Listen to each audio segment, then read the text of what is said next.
ഒരിടത്ത് കുടുംബനത്തിന്റെ അരികിലായി ഒരു കൊച്ചുകൂരയിൽ ഒരു പാവപ്പെട്ട മരംവെട്ടുകാരനും അയാളുടെ ഭാര്യയും അവരുടെ 2 ഓമനക്കുട്ടികളായ ഹാൻസലും ഗ്രറ്റലും താമസിച്ചിരുന്നു. ദാരിദ്ര്യം അവരുടെ ജീവിതത്തെ വരിഞ്ഞുമുറുക്കിയിരുന്നു. പലപ്പോഴും അവർക്ക് വയറുനിറയെ ഭക്ഷണം കഴിക്കാൻ കഴിഞ്ഞിരുന്നില്ല. ഒരു ദിവസം വിശപ്പ് സഹിക്കവയ്യാതെ മരംവെട്ടുകാരനും ഭാര്യയും ഒരു കടുത്ത തീരുമാനമെടുത്തു. കുട്ടികളെ കാട്ടിൽ കൊണ്ടുപോയി ഉപേക്ഷിക്കുക. കാരണം അവരെ പോറ്റാനുള്ള കഴിവ് തങ്ങൾക്കില്ലെന്ന് അവർക്ക് തോന്നി. മനുഷ്യനെ, നമുക്ക് ഈ കുട്ടികളെ കാട്ടിൽ കൊണ്ടുപോയി ഉപേക്ഷിക്കാം. അവരെ പോറ്റാൻ നമുക്ക് കഴിയില്ല.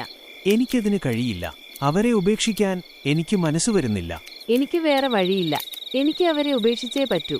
ഈ ദുരന്തം ഹാൻസൽ യാദൃച്ഛികമായി കേൾക്കാനിടയായി. മാതാപിതാക്കളുടെ സംസാരം അവന്റെ മനസ്സിൽ ഭയം നിറച്ചെങ്കിലും അവനൊരു വഴി കണ്ടെത്തി. പിറ്റേന്ന് രാവിലെ കാട്ടിലേക്ക് പോകുമ്പോൾ തന്റെ പോക്കറ്റിൽ നിറയെ തിളങ്ങുന്ന ചെറിയ കല്ലുകൾ അവൻ കരുതിയിരുന്നു. അവന്റെ അച്ഛനും അമ്മയും അവരെ ആഴമുള്ള കാട്ടിലേക്ക് കൊണ്ടുപോകുമ്പോൾ ആരും കാണാതെ വഴിയിലുടനീളം അവൻ ഓരോ കല്ലുകൾ ഇടാൻ തുടങ്ങി. പേടിക്കണ്ട ഗ്രറ്റൽ, ഞാൻ വഴി അടയാളപ്പെടുത്തുന്നുണ്ട്. നമുക്ക് ഈ കല്ലുകൾ പിന്തുടർന്ന് തിരിച്ചു വീട്ടിലേക്ക് പോകാം. ഹാൻസൽ, എനിക്ക് പേടിയാവുന്നു. വഴി തെറ്റിപ്പോകുമോ?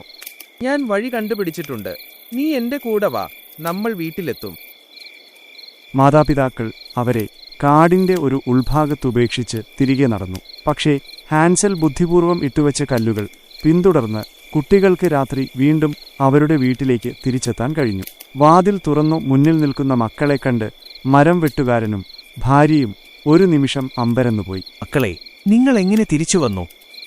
എന്റെ പൊന്നുമക്കൾ, നിങ്ങൾ സുരക്ഷിതരായി തിരിച്ചെത്തിയിരിക്കുന്നു.